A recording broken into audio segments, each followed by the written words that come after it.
think the idea started in my head a long time ago. I was in the military station in Europe, and living in these small townships, they all had their own brewery and winery and bread making facility, whatever.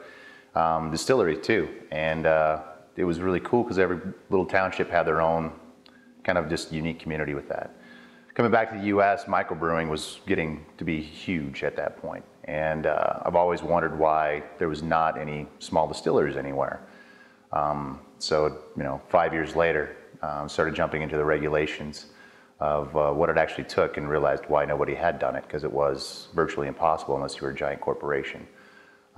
But a lot of that stemmed from my wife and I growing up in an agricultural background here in Montana.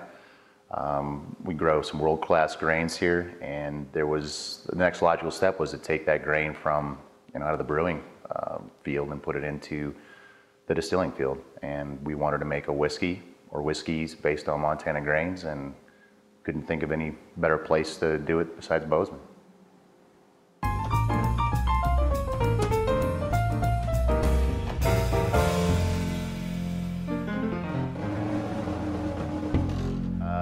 Financing part of it was we kind of did that the old-fashioned way. We mortgaged everything.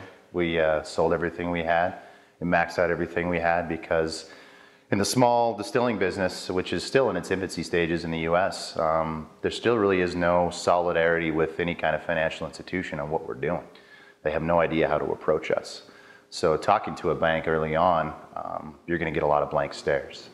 Talking to any kind of agency early on, you're going to get a lot of blank stares because they weren't sure how to wrap their heads around what we were trying to do. They understood wineries to a certain extent, breweries, obviously in Montana we have a lot of them, but when you start talking about whiskey and when you make it, it's not be ready for 2, 5, 10 years down the road, they just can't fathom that. So we did everything we could to basically everything we had set aside for retirement or for fun or for any kind of financial reason, we cashed it all in and financed all of it ourselves.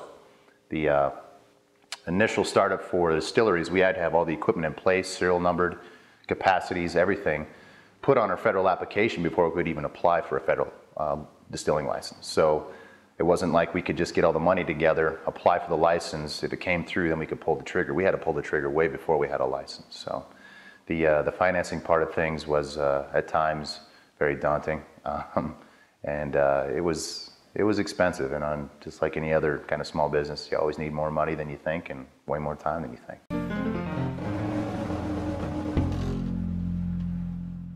Our distribution has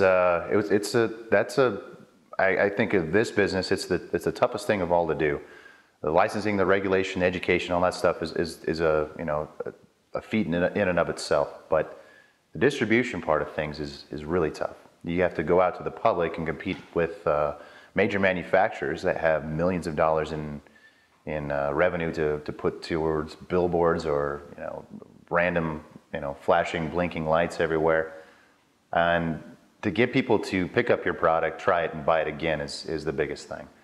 Our thing is I spent a good majority of the first few years of this business on the road, going to whiskey festivals, distilling festivals, talking with distributors, going into bars and restaurants and talking to spirits buyers all over the U.S., giving them our product, letting them try it, and let the product speak for itself.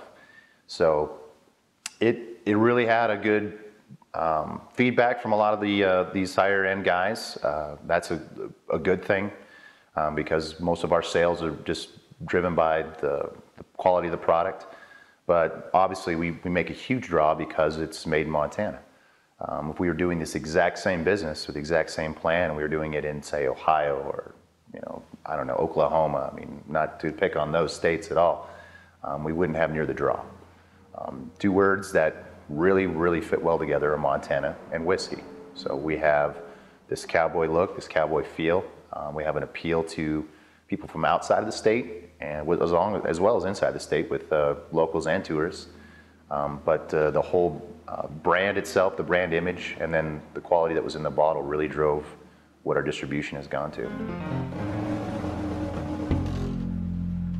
Well, Right now, we're in the process of expanding to increase our production.